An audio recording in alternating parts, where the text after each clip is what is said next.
교동문 67번 잠언 3장을 교독하시겠습니다. 지혜를 얻은 자와 명철을 얻은 자는 복이 있나니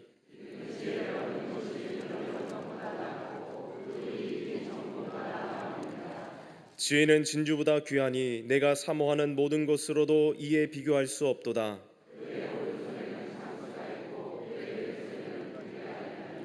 그 길은 즐거운 길이요 그의 지름길은 다 평강이니라.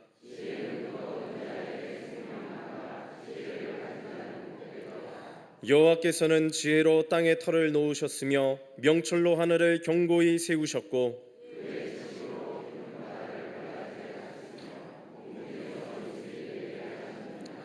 내 아들아 완전한 지혜와 근신을 지키고 이것들이 내 눈앞에서 떠나지 말게 하라.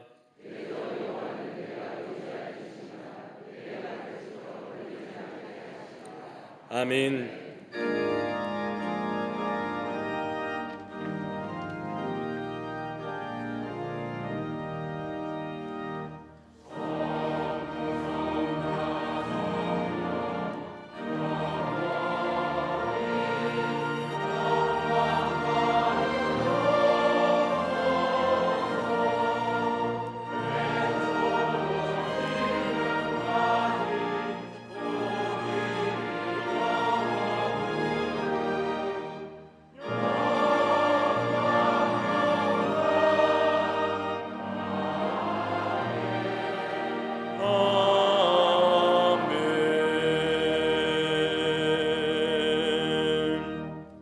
전능하사 천지를 만드신 하나님 아버지를 내가 믿사오며 그 외아들 우리 주 예수 그리스도를 믿사오니 이는 성녀로 잉태하사 동정녀 마리아에게 나시고 본디오 빌라도에게 고난을 받으사 십자가에 못 박혀 죽으시고 장사한 지 사흘 만에 죽은 자 가운데서 다시 살아나시며 하늘에 오르사 전능하신 하나님 우편에 앉아 계시다가 저리로서 산자와 죽은 자를 심판하러 오시리라. 성령을 믿사오며 거룩한 공예와 성도가 서로 교통하는 것과 죄를 사하여 주시는 것과 몸이 다시 사는 것과 영원히 사는 것을 믿사옵나이다. 아멘.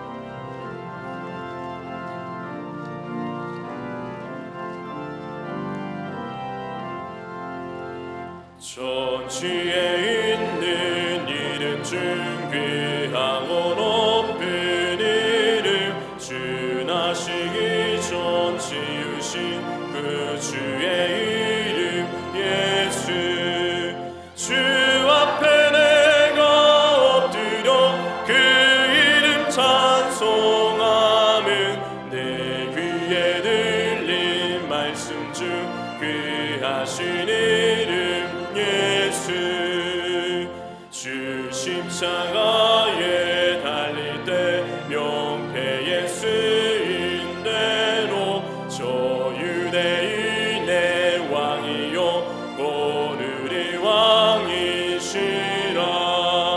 주 앞에 내가 엎드려 그 이름 찬송하면 내 귀에 들린 말씀 중 귀하신 이름 예수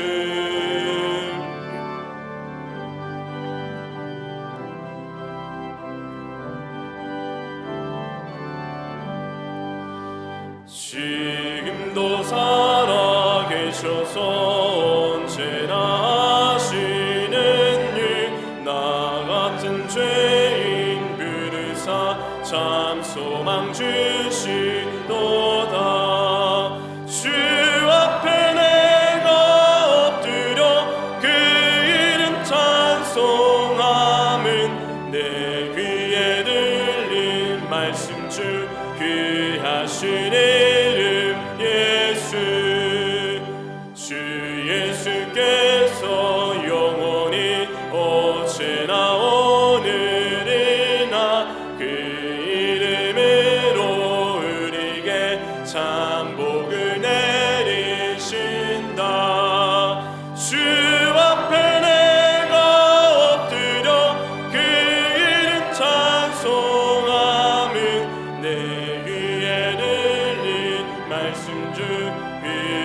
당신의 이름 예수.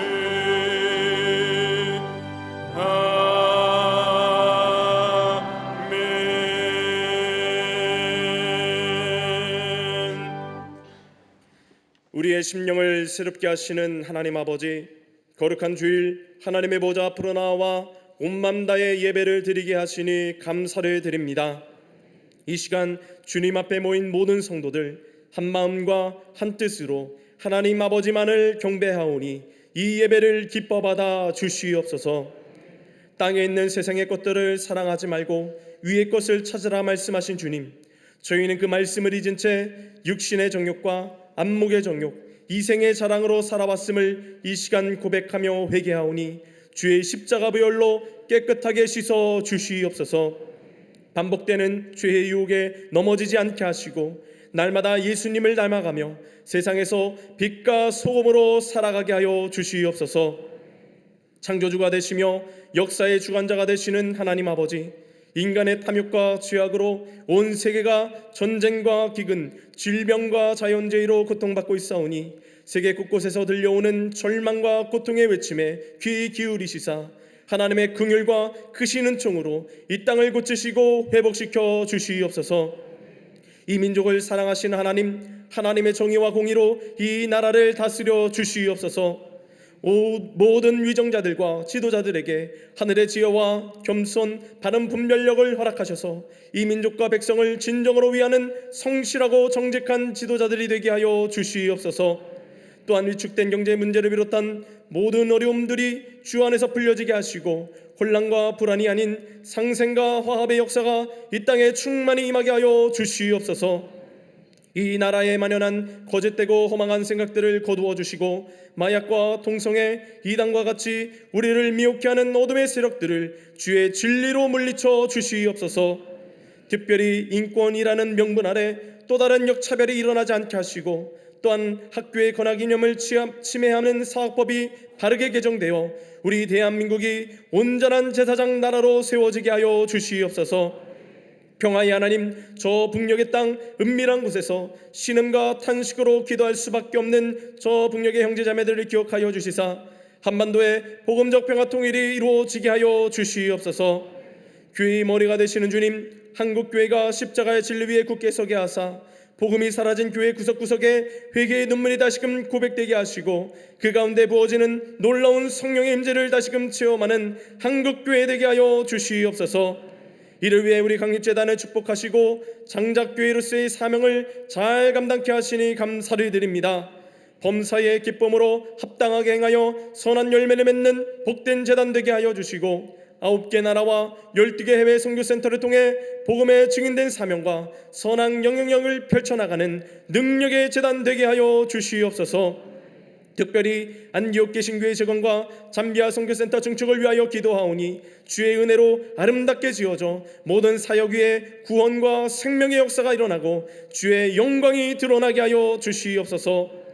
땀과 눈물로 주의 사명 완수해 가시는 목사님, 영육간에도 강건케 하시고 세우신 목회 비전을 이루어감에 부족함 없도록 지치지 아니하시도록 늘 성령께서 붙잡아 주시옵소서.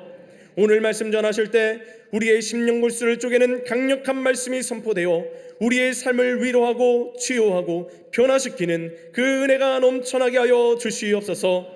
또한 한국교회와 세계 열방을 향해 나아가실 때 하나님께서 앞서 인도하여 주시고 가는 곳마다 복음의 문이 열려 주의 나라가 더욱 확장되는 귀한 도구로 힘있게 사용하여 주시옵소서.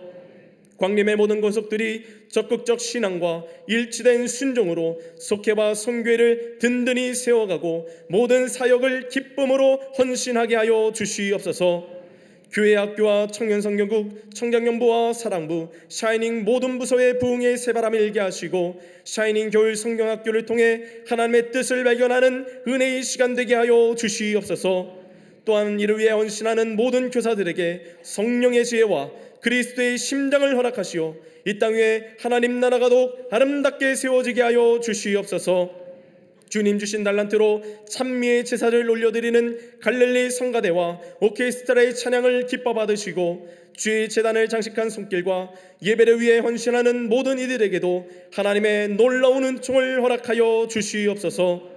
주 안에서 함께 예배드리는 광림남교회와 북교회 동탄선정 국내외 모든 선교지에도 본당과 동일한 은혜가 흐르게 하시고 영상으로 예배드리는 모든 주의 자녀들에게도 참된 안식과 은총을 허락하여 주시옵소서.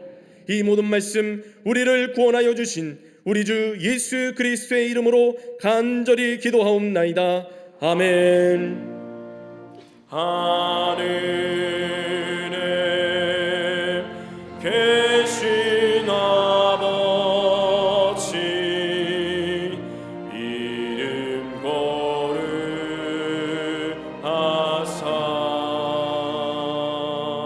주님 나라 임하시고 뜻이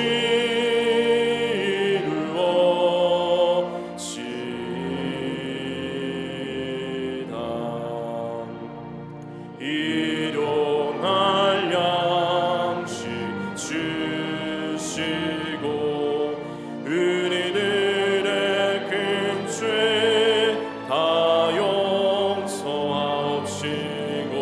또 시험에 들게 마시고 악에서 구원하소서. 대개 주의 나라 주의 권세 주의 영원히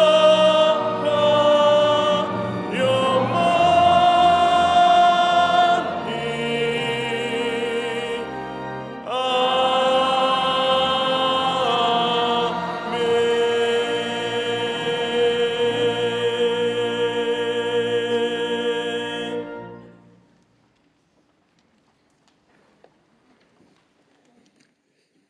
할렐루야.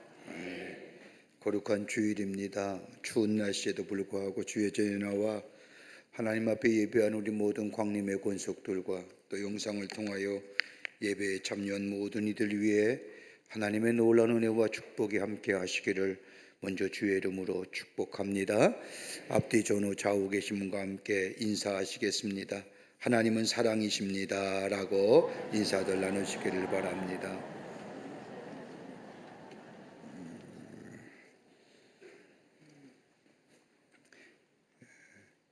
교육자 이동이 있습니다. 12교구를 담당해서 목회하실 김정희 전도사님이십니다.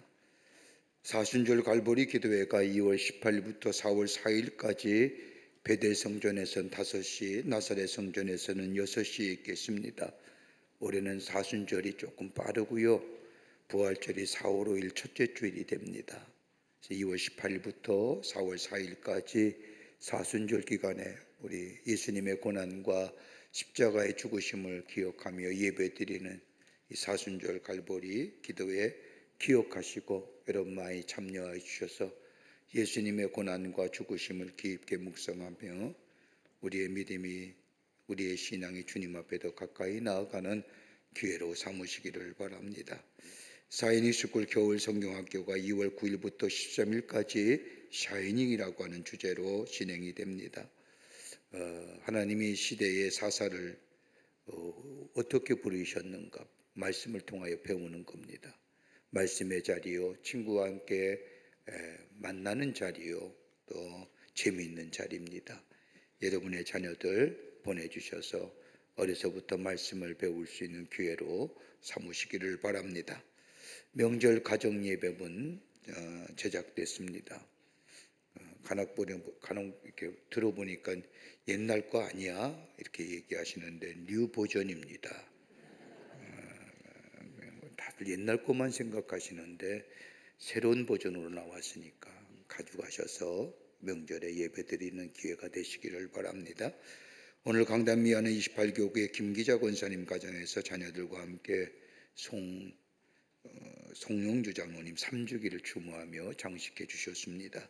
선교구와 교구 소식 선교회 모임들 나와 있습니다. 보시고 해당세 질문들 다 참여하시기를 바랍니다. 또 지난 한 주간에 어려움을 당한 가정들이 많습니다. 만나실 때에 하늘의 소망과 그리스도의 사랑으로 여러분 위로하여 주시기를 바랍니다. 그 밖에 박수 강원의 많은 광고들 나와 있는데 보시고 참여해 주셔서 하나님 나라를 세워가는 기회가 되시기를 바랍니다. 특별히 올해가 3.1절 107주년이 됩니다. 한국교회가 3.1운동 107주년을 맞이해서 한국교회 기념예배를 3.1절 기념예배를 우리 교회에서 드립니다. 2월 25일 수요일 오전 11시인데 여러분 성도님들 참으로 역사적이고 의미 있는 3.1절이지요.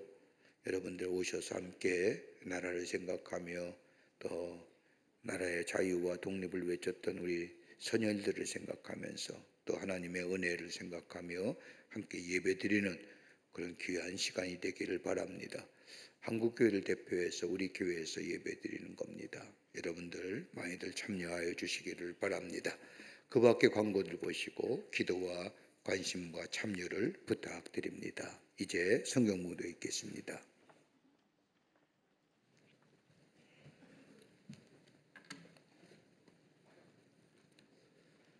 오늘 성경 말씀은 마가복음 8장 14절로 21절 말씀입니다. 제자들이 떡 가져오기를 잊었음에 배에 떡 한 개밖에 그들에게 없더라. 예수께서 경고하여 이르시되 삼가 바리새인들의 누룩과 헤롯의 누룩을 주의하라 하시니 제자들이 서로 수군거리기를 이는 우리에게 떡이 없음이로다 하거늘 예수께서 아시고 이르시되 너희가 어찌 떡이 없음으로 수군거리느냐 아직도 알지 못하며 깨닫지 못하느냐 너희 마음이 둔하냐 너희가 눈이 있어도 보지 못하며 귀가 있어도 듣지 못하느냐 또 기억하지 못하느냐 내가 떡 5개를 5,000명에게 떼어줄 때에 조각 몇 바구니를 거두었더냐 이르되 12이니이다 또 7개를 4,000명에게 떼어줄 때에 조각 몇 광주리를 거두었더냐 이르되 7이니이다 이르시되 아직도 깨닫지 못하느냐 하시니라. 아멘.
성가대와 오케스트라의 귀한 찬양에 감사합니다. 고맙습니다.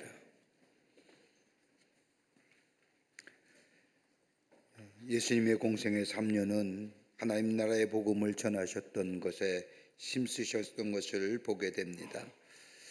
신학자들에 의하면 예수님의 공생의 사역 가운데 4분의 3에 해당하는 시간은 예수님의 12제자를 가르치는 데 힘을 쏟으셨던 것을 보게 됩니다.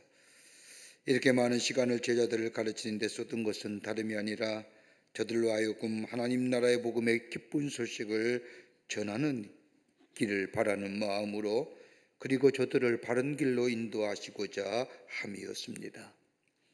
이렇게 12제자들에게 쏟으신 예수님의 열정이 2000년이 지난 지금 세계 인구의 건 35%의 사람들이 예수를 영접하고 구원받은 백성이 된 것을 보게 됩니다. 오늘 본문의 말씀은 우리가 잘 알고 있는 말씀의 내용입니다. 예수님께서 보리떡 5개와 물고기 2마리로 5,000명을 먹이십니다. 광야에서 천국의 복음을 전하시는데 사람들이 성경에는 5,000명 정도 모였다고 하는데 아마 많은 무리가 모였습니다. 저들의 갈급한 심령에 하나님 나라의 복음을 전하시는 예수님의 말씀이 시간 가는 줄 모릅니다. 말씀을 마쳤을 때에 사람들을 집에 보냈을 수 있음에도 예수님은 저들을 긍휼히 여기시고 저들에게 먹을 것을 주라고 말씀하십니다. 마태복음이나 오늘 우리가 읽은 마가복음에서는 요한복음의 말씀과 좀 다른 기사가 나오지만, 마태복음이나 마가복음에서는 떡 7개와 생선을 가지고 4,000명을 먹이시고 7강주리가 남았다고 기록하고 있지만, 요한복음에서는 보리떡 5개와 물고기 2마리나요 축복하신 후에 5,000명을 먹이시고 12강주리가 남았다고 기록하고 있습니다. 예수님 행하신 기적, 같은 기적이요 같은 말씀이지만, 여러분 성경의 말씀을 보면 이적과 표적으로 나뉘어 기록되어 있는 것을 보게 됩니다. 그냥 예수님이 이적을 행하시는 것이 아니라 저들을 긍휼히 여기시고 저들에게 이적과 표적을 행하셨다는 겁니다. 예수님이 행하신 놀라운 일을 우리는 이적이라고 얘기하지만, 그 이적 가운데 저 중요한 말씀과 더불어 신앙적인 의미와 영적인 의미가 담겨져 있는 기사와 이적을 가리켜서 우리는 표적이라고 얘기합니다. 그래서 요한복음은 오늘 오병이의 기적을 가리켜서 표적이라고 얘기하고, 마태와 마가복음에서는 이적의 기사라고 얘기합니다. 오늘 말씀은 이런 놀라운 일을 경험한 제자들이 예수님과 함께 디베라 바닷가를 건너가시는데 마침 식사 시간이 되었습니다. 그때 배 안에는 떡 1개밖에 없었습니다. 예수님께서 제자들을 가르치는 것 가운데 바리새인들의 누룩과 헤롯의 누룩을 주의하라고 말씀하시자, 제자들은 누룩의 얘기를 들을 때에 딴 생각한 것이 아니라 예수님의 이 바리새인의 누룩과 헤롯의 누룩의 이야기는 저 바리새인과 헤롯의 거짓과 형식을 주의하라고 하는 말씀인데, 누룩이란 얘기를 듣자 빵 생각이 난 겁니다. 그러자 제자들이 예수님께 우리에게 떡이 없음이니이다, 이렇게 생뚱한 이야기가 어디 있을까요?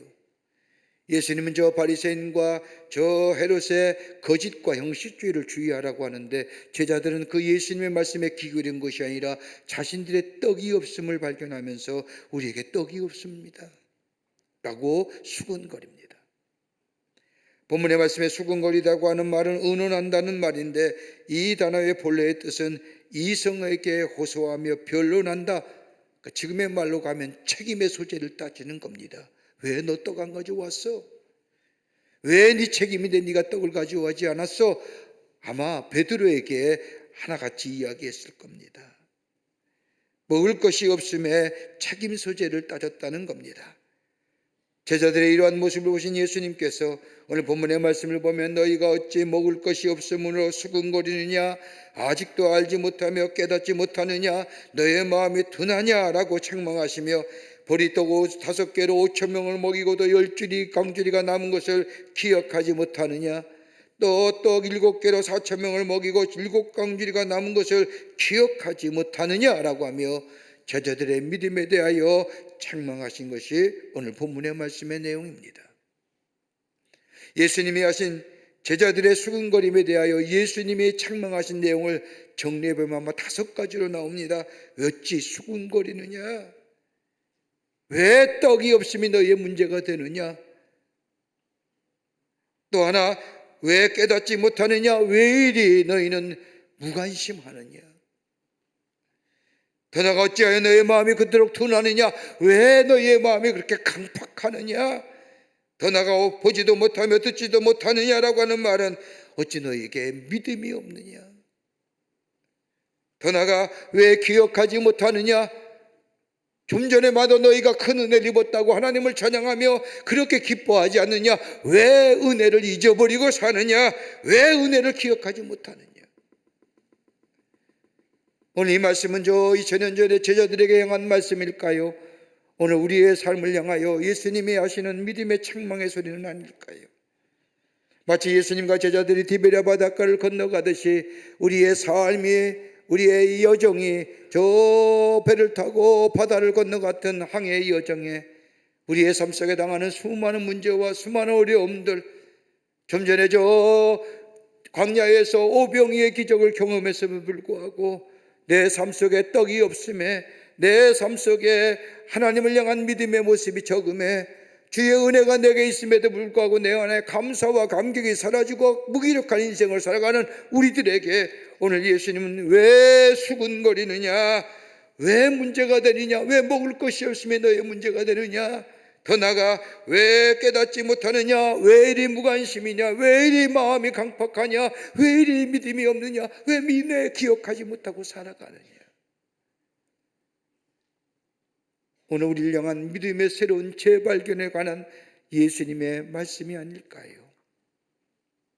오늘 이렇게 제자를 향하여 믿음 없음에 대하여 책망하신 예수님, 이 말씀의 의미가 어떤 것일까요? 어떻게 새로운 믿음으로 회복하여 하나님의 주시는 축복과 더불어 매일매일 우리의 삶 속에 일하는 기적을 경험하며 사는 복된 인생의 삶을 살아갈 수 있는 비결이 어디 있을까요? 우리 함께 말씀을 나누며 오늘 말씀을 통하여 은혜 나누기를 원합니다. 첫째는 다름이 아니라 우리의 이기적인 욕망에서 벗어나라는 겁니다. 오늘 본문의 말씀을 보십시오. 디베랴 바닷가를 건너오기 전에 예수님께서 놀라운 이적을 행하십니다. 마가복음 6장의 말씀을 보면 보리떡 5개와 물고기 2마리로 5,000명을 먹이시고 12광주를 남기셨고, 마가복음 8장에 와서는 예수님은 떡 7개로 생선 2마리로 4,000명을 먹이고도 7광주리가 남았습니다. 하나님의 말씀을 전하시고 말씀이 끝나면 저 사람들을 보내줘도 될 터인데 예수님은 그렇게 하지 아니하시고 놀라운 이적을 통하여 저들을 먹이십니다. 단순히 떡을 가지고 사람들의 배고픔을 채워주는 것이 아니라 이 기적의 내용은 다름이 아니라 하나님의 돌보심과 긍휼하심이 나타난 것이고, 더 나아가 떡의 문제가 아니라 하나님의 말씀의 문제요, 더 나아가 예수님이 계신 곳에는 문제가 되는 것이 없다는 사실을 제자들에게, 저 사람들에게 보여주신 사건입니다. 떡의 문제가 아닙니다. 예수님이 계신 곳에는 문제가 될 것이 없다고 하는 사실, 임마누엘의 주님이 함께 하신 곳에는 걱정과 근심이 없다는 사실을 보여주는 장면이요, 기사입니다. 그런데 제자들 보십시오. 오늘 디베랴 바닷가를 건너가시는데 예수님이 바리새인의 저 누룩과 헤롯의 누룩을 대하여 이야기하며 조심하라고 하는데 제자들은 그 누룩의 이야기를 듣자 뭘 생각해요? 먹고 사는 문제죠.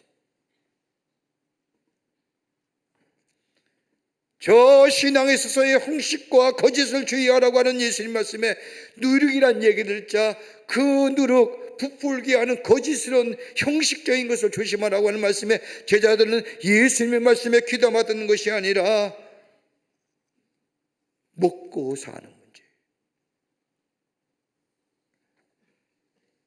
하나님의 백성은 먹는 것으로 사는 것이 아니라 하나님의 말씀으로 살아야 하는데 저들은 떡의 문제를 가지고 말씀하신 줄 알고 자신들의 떡이 없음에 대하여 그 책임이 누구냐고 따지는 겁니다.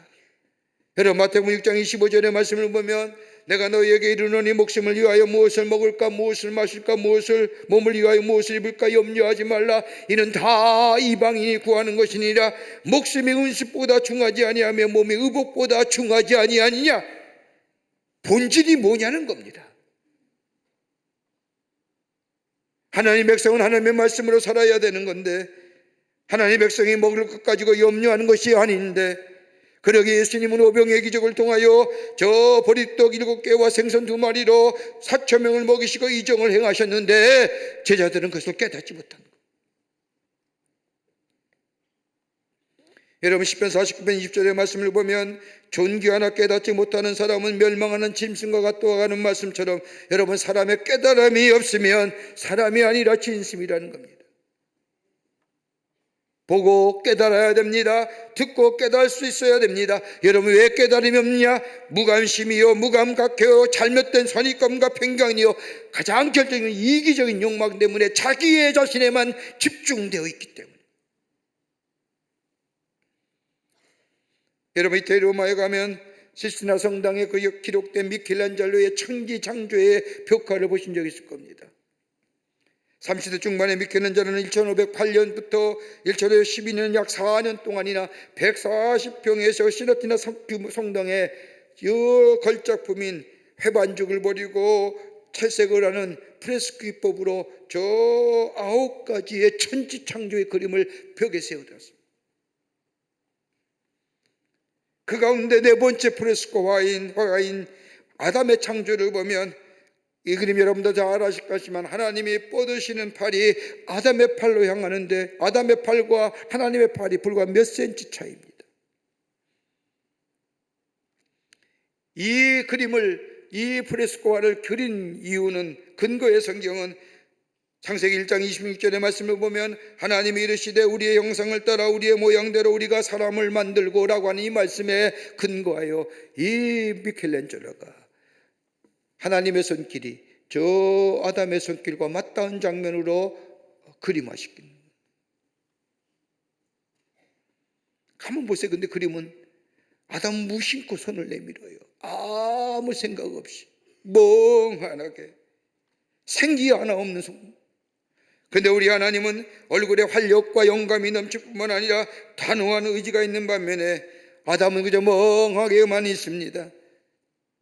그런데 그 장면의 기사를, 감면의 그림을 가만히 보면 하나님은 공중에 떠 계시는데 그분을 둘러싼 젓갈색 천에는 거대한 인간의 뇌를 해부학적으로 정확하게 장중하게 묘사하는 것을 봅니다. 그러면서 하나님의 능력을 내밀어 인간 안에, 아담 안에 이 의식의 능력을 넣어주십니다. 미켈란젤로가 표현하자고 한 하나님은 창조하시는 하나님이요, 하나님께 창조하신 우주는 합리적인 구조로 이루어졌다는 것을 암시적으로 표현하는 겁니다. 또한 하나님의 창조하신 인간은 그분을 닮아서 이성적 사고력이 있다는 것을 말합니다. 인간이 하나님의 형상대로 지음받았다는 것은 다름이 아니라 그분을 닮았다는 겁니다. 그냥 생명이 저 생명 없는 꼭두각시가 아니라 친히 당신이 우리와 함께 손가락 끝을 내어주시니 하나님의 비법한 의식이 우리 가운데 임하여 그 선물을 가지고 사용하는 것이 바로 인간이라는 겁니다. 놀랍지 않습니까? 그러기에 우리의 이성과 감성, 기억력과 지적인 능력, 깨달음을 통한 돌이킴, 다른 사람을 향하여 긍휼의 마음, 다른 사람의 마음을 아파하는 마음, 여러분, 이것이 인간을 창조하실 때에 우리 하나님께서 우리에게 주신 귀한 지적인 능력이라는 거예요. 이 능력을 가진 자가 깨달음을 갖는 겁니다. 근데 이 지적인 능력이 어떤 거예요? 하나님과 우리의 삶이 맞닿을 때에, 영적인 교감이 이루어질 때에 하나님이 나의 하나님 되시고 하나님 우리의 창조 되시고 우리의 삶의 주인 되심을 고백하는 이 믿음의 고백 속에 우리의 지적인 능력이 새롭게 깨어날 뿐만 아니라 보고 깨닫게 되고 듣고 깨닫게 되는 역사가 우리 가운데 있게 되는 겁니다. 영이 살아야 된다는 게 이겁니다.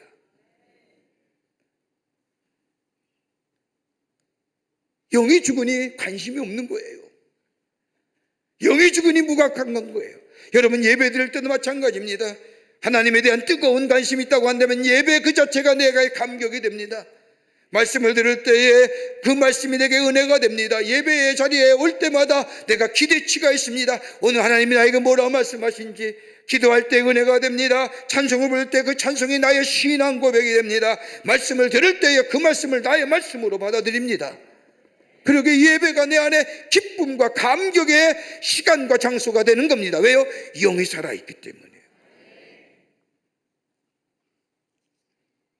영이 죽으니 관심이 없는 겁니다. 무슨 일이 일어난지도 모릅니다. 깨닫지도 못합니다. 오늘 본문에 나오는 제자들 보십시오. 예수님의 책망받은 거 보십시오. 예수님이 하신 일에 무관심입니다. 지금 예수님이 어떠한 일을 하셨는지, 좀 전에 저 광야에서 무슨 일을 하셨는지. 그런데 제자들은 오직 관심은 뭐예요? 먹고 마시는 일, 어떻게 하면 높은 자리에 올라갈 것인가, 이기적인 욕망만 그의 마음에 가득 차게 될 때에, 하나님에 대한 관심이 없게 될 때에 너희가 어찌 그러느냐, 어찌 깨닫지 못하느냐 라고 얘기합니다.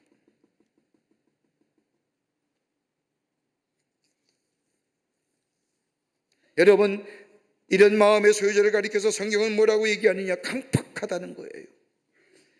여러분, 에베소서 17절과 19절의 말씀을 보면 바울이 옛사람이 어떤 사람인가를 우리에게 말씀하시는데, 이방인이 그 마음에 허망한 것으로 행함같이 행하지 말라. 그의 청명이 어두워지고 그들 가운데 있는 무지함과 그들의 마음이 굳어짐으로 말미암아 하나님의 생명이 떠났음이니라. 여러분, 마음이 여기 굳어지면, 강팍해지면요, 그 심령이 뭐가 돼요?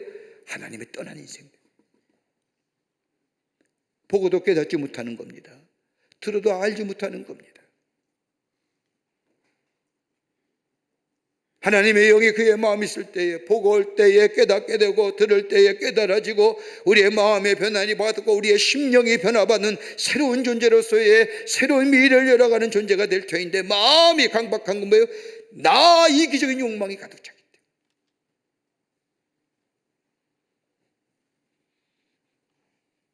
세상의 것 세대는 쉽게 받아들이는데, 절대 진리가 되시는 하나님의 말씀에 대하여 이렇게 궁결없게 얘기하는, 받아들이지 않는 것도 뭐예요? 철저하게 내 이기적인 욕망에 의하여 살아가는 자, 이거 벗어버리라는 거예요. 하나님의 말씀에 열린 자리가 되라는 겁니다. 어떻게 해요? 하나님의 영이 내 안에 계시고 주의 말씀이 내 안에 있을 때에 내 영이 사는 자요, 내 영이 깨어있는 자요, 그럴 때에 볼 때에 깨닫게 되고 들을 때에 깨닫게 되는 역사, 거기에 새로운 존재로서의 새로운 삶의 여정이 시작이 됩니다. 기적인 능력이에요. 하나님 우리에게 주신 거예요. 두 번째는 받은 은혜를 기억하라는 겁니다. 은혜를 기억할 수 있어야 돼요.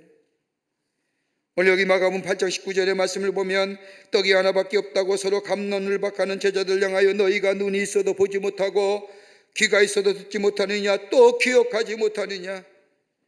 가만 보세요. 조금 전만 해도 예수님이 저 광야에서 보리떡 5개와 물고기 2마리로 5,000명을 먹이신 사건을 봤습니다.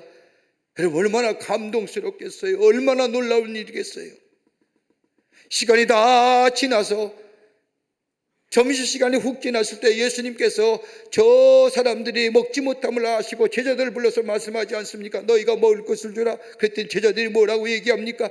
아니, 여기서 어떻게 먹을 것을 구합니까? 이 많은 사람들을 먹이려면 300대라는 애들이 필요합니다. 어떻게 하면 좋습니까?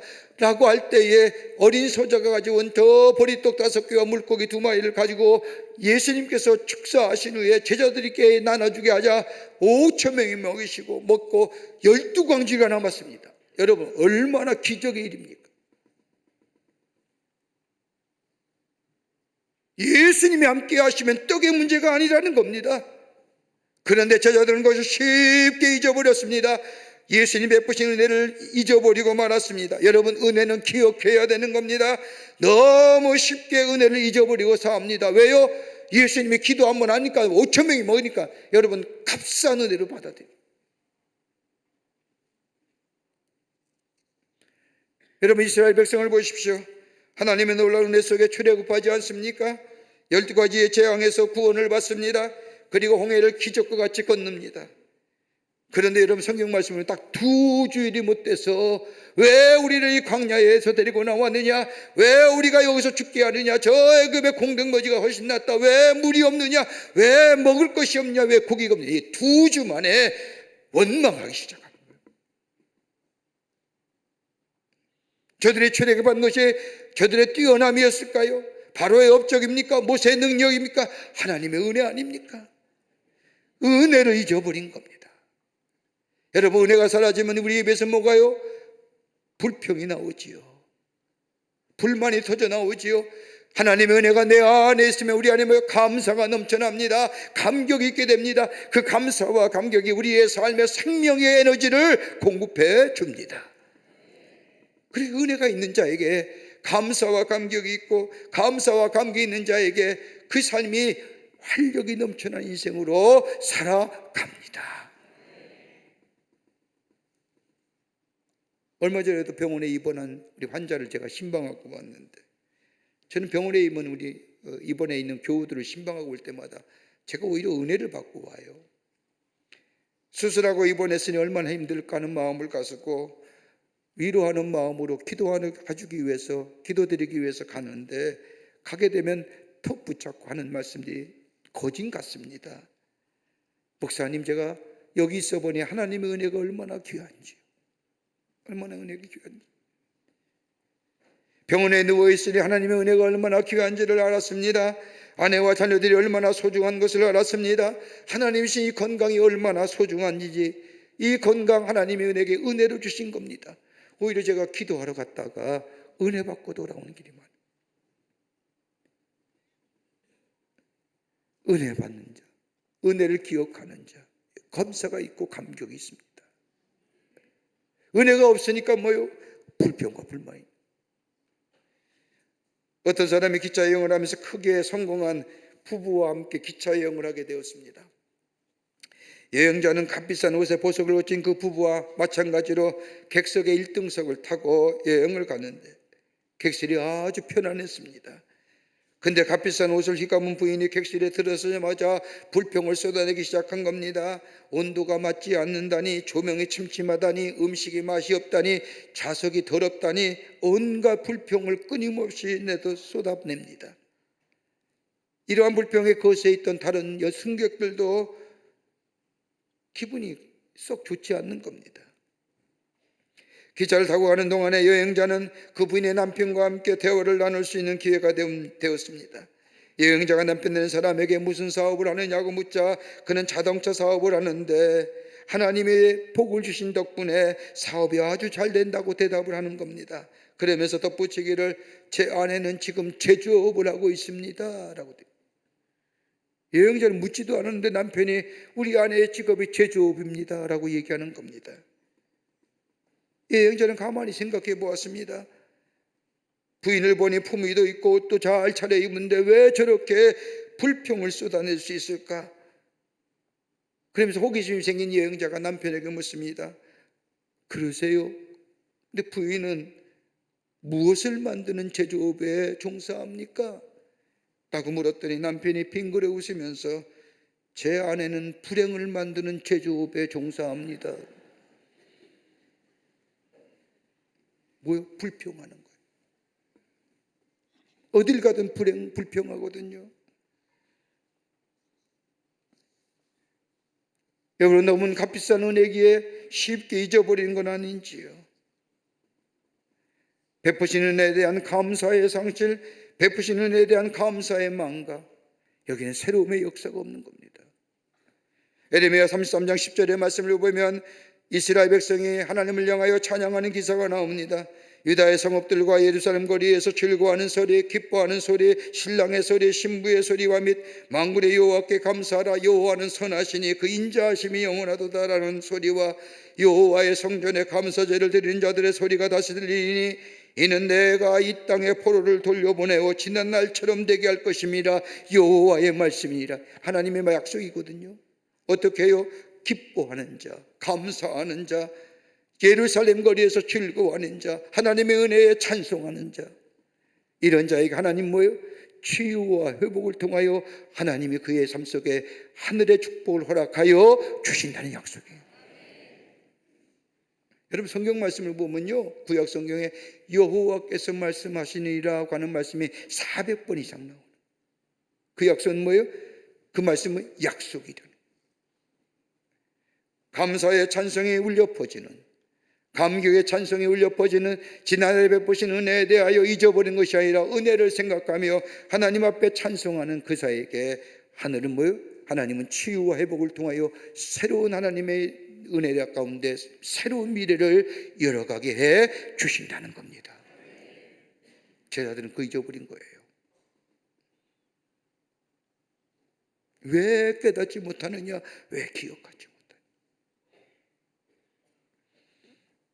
끝으로 기적은 지금도 일어나고 있다는 겁니다. 믿으십니까? 요즘 가만히 보니까 아멘 소리가 점점 작아지는 것 같은데, 지금도 기적은 일어나고 있습니다. 믿으시는 거예요. 오늘 본문의 말씀을 보십시오. 마가복음 8장 19절과 21절의 말씀을 보면, 내가 떡 5개를 5,000명에게 떼어줄 때에 조각 몇 바구니를 거두었느냐? 예수님이 물었습니다. 제자들이 대답하지요. 12입니다. 이어서 예수님이 또 7개를 4,000명에게 떼어줄 때에 조각 몇 강주리를 거두었느냐? 제자들이 대답합니다. 7입니다. 이 말을 들은 예수님께서 제자들 향하여 아직도 깨닫지 못하느냐? 이렇게 말씀하신 이유가 어디 있을까요? 5,000명을 먹이신 기적의 사건이 저 먼 일이라, 저 옛날 이야기가 아니라는 겁니다. 좀 전에 있었던 사건입니다. 내가 오늘 그 기적의 사건을 믿느냐? 왜 깨닫지 못하느냐라고 하는 이 문에는 믿느냐라고 하는 질문입니다. 믿으면 지금 이 자리에 기적의 역사가 일어난다는 겁니다. 그 하나님이 일하신다는 겁니다. 오늘도 우리에게 믿는 겁니다. 네가 믿느냐? 예, 믿습니다 할 때 기적의 역사를, 다른 사람이 다 죽을 병이라 할지라도 하나님의 역사하시면 오늘도 일어난다는 이 사실을 믿는 자에게 오병이어 같은 역사가 다시금 우리 가운데 일어난다는 겁니다. 여러분, 아브라함 보십시오. 믿음의 조상이요 축복의 조상입니다.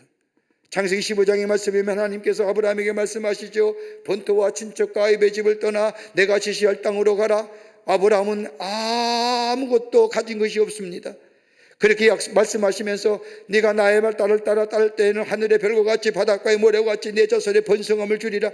이때만 해도 자손의 번성함이 큰 축복이었거든요. 아브라함이 따라났습니다. 근데 어떻게 돼요? 일평생 아브라함이 그 하나님의 약속의 말씀을 붙잡고 따라나선 결과 그의 자손이 하늘의 별과 같이 바닷가의 모래와 같이 됐나요? 아브라함 시대는 딱 이상 하나예요. 그런데 그 신실하신 하나님, 그 약속의 하나님을 이 아브라함 믿었기에 그의 삶의 걸음이 주의 말씀에 순종하며 나아가게 될 때에 그의 삶 하나지만 나중에 보십시오. 그의 자손이 정말 하늘의 별과 같이 바다의 모래와 같이 번성함의 역사, 믿음 안에서 그것을 보았다는 겁니다. 저는 개인적으로 참으로 통쾌한 성경 말씀을 고른다고 한다면 다윗이 골리앗을 죽인 이야기, 다윗이 왕이 되는 이야기, 여러 가지 많은 기사 가운데 사도행전 4장에 나오는 말씀 보면 제가 그때마다 큰 감동으로 다가오지요.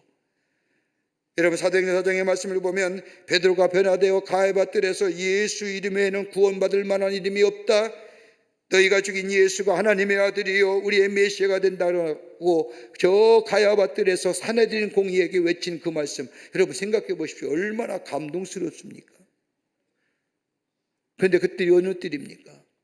며칠 전만 해도 나 예수 모르오, 예수 모르는 사람이요, 예수 죽어야 하요 라고 예수를 부인했던 장소가 가야바뜰이에요.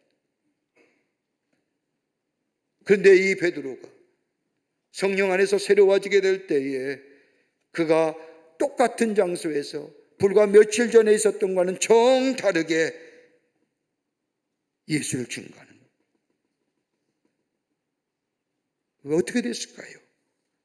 혹자는 그럴 수 있지라고 얘기할지 모르지만 여러분, 사람의 변화가 쉽게 되는 걸까요? 사람의 됨됨이의 변화가 그렇게 쉽게 이루어질까요? 아니지 않습니까? 그런데 베드로의 마음속에 예수님이 계실 때에 예수 그리스도가 그의 마음에 계실 때에 그는 똑같은 장소에서 저 똑같은 사람들에게 너희가 죽인 예수야말로 그리스도시요 메시아요 하나님의 아들이라고 외쳤던 거예요. 여러분, 그렇다고 한다면 베드로에게 변화가 베드로에만 있는 걸까요? 오늘 우리 마음속에 예수님이 계신다면, 예수님이 내 안에 계시고 예수님이 나를 지배하시고 나를 붙잡아 주신다면, 오늘 저 베드로가 누렸던 그 변화, 그리고 하나님이 받았던 그 축복이 오늘 우리의 것이 되는 줄 믿습니다. 예수의 마음이 내 안에 계셔야 돼요. 그 마음이 나를 지배하게 될 때에 나를 연약함에서 붙잡아 주시고 나를 수 깊은 수렁에서 건져주시고 내 걸음을 인도해 주시고 내 걸음을 굳세게 하시고 단단케 하시는 역사가 우리에게 일어나게 됩니다. 제자들은 이거 잊어버린 겁니다. 예수님이 함께 계심이. 그러니까 뭐예요? 없다고 얘기하는 겁니다. 왜 너는 하나밖에 안 가져왔냐고 서로 간에 비방하는 겁니다. 좀 전만 해도 예수님이 계실 때 그 일어났던 수 놀라운 기적을 잊어버린 겁니다. 은혜의 기억상실증 걸린 거예요. 그리고 뭐예요? 먹고 마시는 것만. 하나님의 말씀에는 관심 없는 겁니다. 그럴 때 예수님이 너희는 왜 이렇게 마음이 강팍하느냐? 너는 왜 이렇게 은혜를 잊어버리고 사느냐? 너는 왜 깨닫지 못하느냐? 왜 믿음이 없느냐? 라고 책망하시. 안타까운 마음에 오늘 우리에게도 우리의 주님이 우리의 믿음 없음을 보시며 안타까운 마음으로 말씀하시는 줄 믿습니다. 먹고 사는 건 문제가 아닙니다. 하나님의 말씀이 내 안에 계셔야 됩니다. 매일매일 우리 안에 역사하시는 은혜가 기억되어야 됩니다. 은혜가 있을 때 감사가 있고 감격이 있고 생명의 에너지를 얻습니다. 그리고 오늘도 기적이 일어남을 믿으며 예수님을 내 안에 계시고 내가 예수 안에 계셔 요한복음 15장의 말씀처럼 저가 내 안에 내가 저 안에 거함으로 인하여 주님과 함께 걸어가는 우리의 삶이 될 때에 우리 안에 새로운 역사, 새로운 미래가 열려지게 될 줄 믿습니다. 이런 믿음으로 힘차게 걸어가시는 여러분과 저와 되시기를 주의 이름으로 축원합니다. 하나님 감사합니다. 저희들 주께서 사랑해 주셔서 하나님의 자녀 삼으심에 감사합니다. 주의 놀라운 은혜와 주의 놀라운 역사가 내 안에 있음에도 불구하고 잊어버리고 살 때가 얼마나 많은지, 그러므로 없는 것에 부족한 것에 원망하며 불평하며 살았는지 주님 이 시간 아버지 회개하오니 다시금 우리가 은혜의 자리에 들어가게 하시고 말씀의 자리에 들어가게 하여 주시며 은혜와 말씀의 자리에 새로운 기적을 매일매일 경험하며 하나님 앞에 영광을 돌리는 우리의 삶으로 인도하여 주시옵소서. 감사드리오며 예수님의 이름으로 기도하옵나이다. 아멘.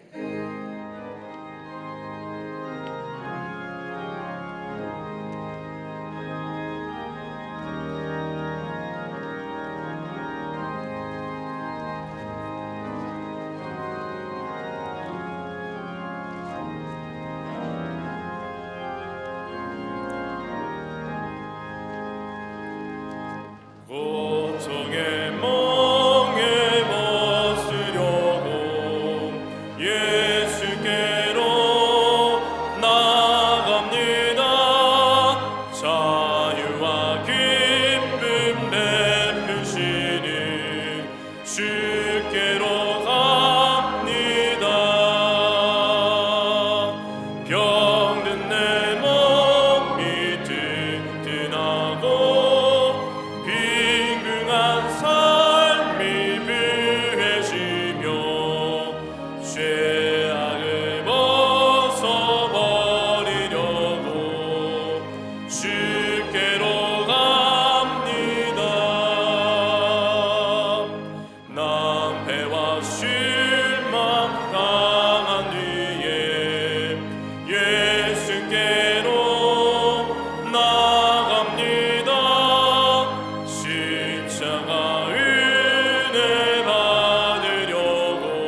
교만한 마음을 내버리고 예수께로 나갑니다. 복 되신 말씀 따르려고 주께로 갑니다. 실망한 이 몸 힘을 얻고 예수의 크신 사랑 받아 하늘의 기쁨 맛보려고 주께로 갑니다. 죽음의 길을 벗어나서 예수께로 나갑니다. 영원한 집을 바라보고 주께로 갑니다. 멸망의 폭을 헤어나와 평화의 나라 나달아서 영광의 주를 배우려고 주께로 갑니다.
거룩한 주의 날 저희들의 걸음을 하나님의 귀한 전에 오게 하여 주시고 우리의 마음과 정성을 모아 하나님 앞에 예배하게 하심에 감사를 드립니다.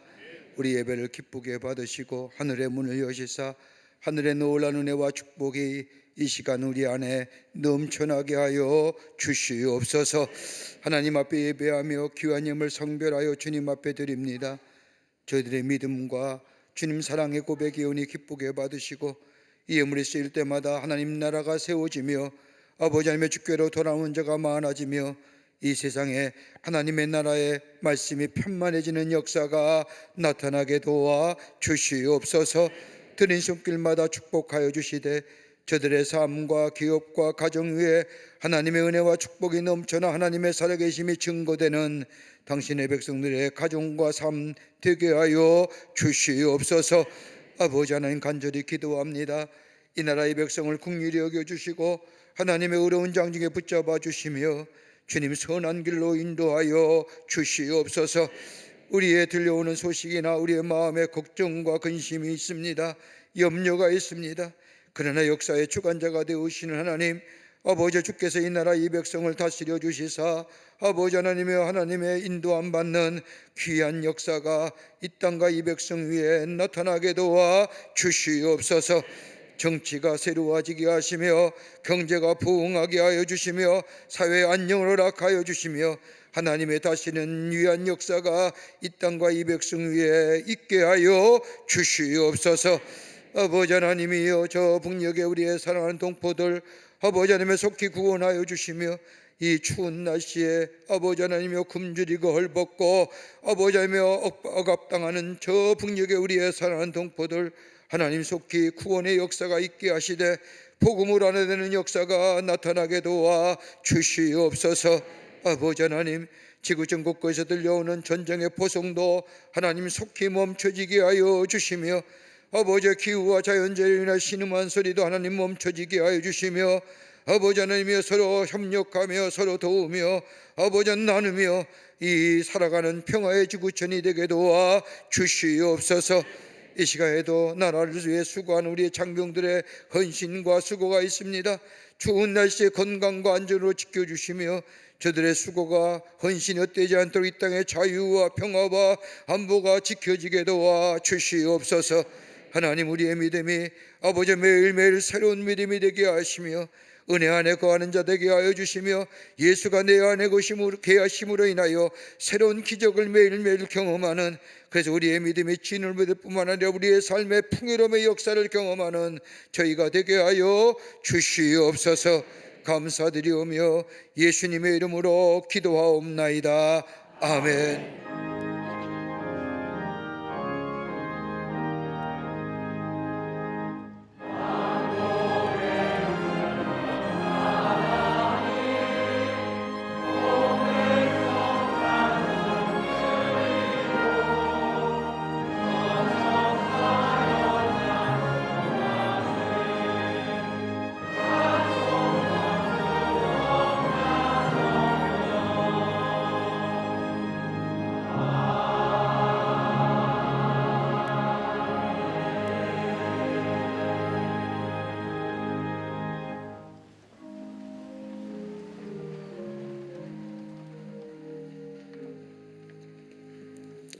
오늘 아침 시간에 우리 교회 처음 오신 분 계십니다. 호명할 때 앞으로 나와 주시면 충심으로 환영하겠습니다.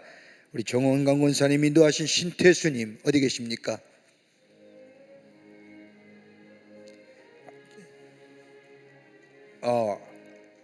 어디 계신지 모르겠습니다만은 네, 환영합니다. 하여튼 냈으니까 새로 오셨지요? 네. 여러분 그 박수로 환영하시지요. 네, 감사합니다. 고맙습니다. 날씨가 굉장히 춥습니다. 여러분 건강에 유의하시고요. 이 추운 날씨에 움츠려 있는 것이 아니라 영적으로 깨어 있으면 우리의 몸도 우리 육신도 건강합니다. 영적으로 깨어 있는 게 뭘까요? 예배 잘 드리는 겁니다.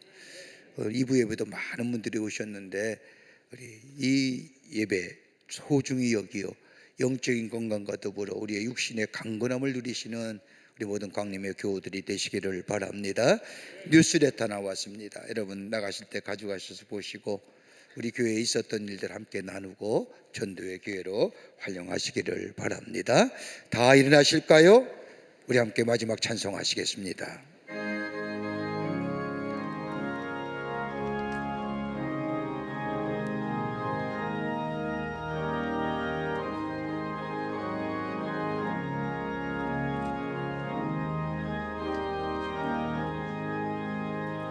주께로 한 걸음씩 왜 가지 않느냐 내 죄를 자복하고 그 앞에 나가라 한 걸음씩 한 걸음씩 주께 나오라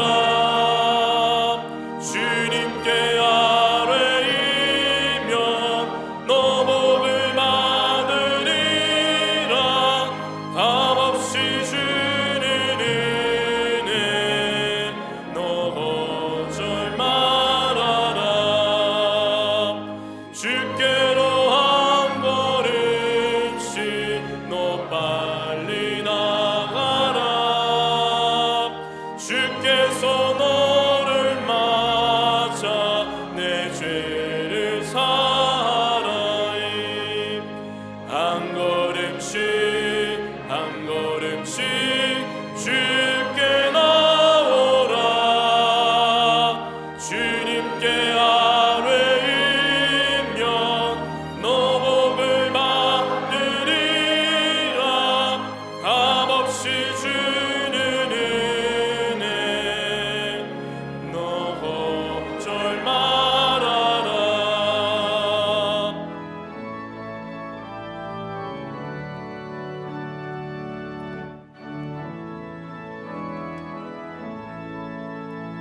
주께로 한 걸음씩 주내 받으라 기회를 잊지 말고 내 마음 정하라 한 걸음씩 한 걸음씩 주께 나오라 주님께 아뢰이면 너 복을 받으리라 값없이 주는 은혜 너 거절 말아라 주께로 한 걸음씩 곧 와서 아뢰라 기쁘게 너의 몸을 주 앞에 드리라 한 걸음씩 주께 나오라 주님께 아뢰이며 너 복을 받으리라 값없이 주는 은혜 너 거절 말아라 우리를 구원하시기 위해서 하늘 보좌를 버리시고 이 땅에 오셔 우리의 죄를 대신하여 십자가에 죽으심으로 우리에게 구원과 영생을 허락해 주신 우리 구주 예수 그리스도의 크신 은혜와 하나밖에 없는 아들을 우리에게 보내주셔서 저 십자가에 달려 죽게 하심으로 우리를 얼마나 사랑하여 주시는지 그 대속적 사랑을 보여주신 하나님 아버지의 놀라우신 사랑하심과 우리 안에 내재하시며 역사하시며 동행하시는 성령님의 놀라운 능력의 역사가 거룩한 주의 날 주의 전에 올라와 하나님 앞에 마음을 들여 예배하며 주신 말씀 마음에 새기고 내기적인 욕망을 내려놓고 말씀 안에 살며 은혜를 늘 기억하며 은혜 안에 거하며 오늘도 예수 안에 있을 때에 우리 안에 기적의 역사가 일어남을 믿으며 그 믿음 안에서 살겠다고 결단하고 저 세상을 향하여 걸음옮기는 우리 모든 광림의 권속들과 그리고 영상을 통해 예배에 참여한 모든 이들 위해 주께서 지금부터 영원토록 함께 하시기를 간절히 축원하옵나이다. 아멘. 좋으신 하나님, 좋으신 하나님, 참 좋으신 나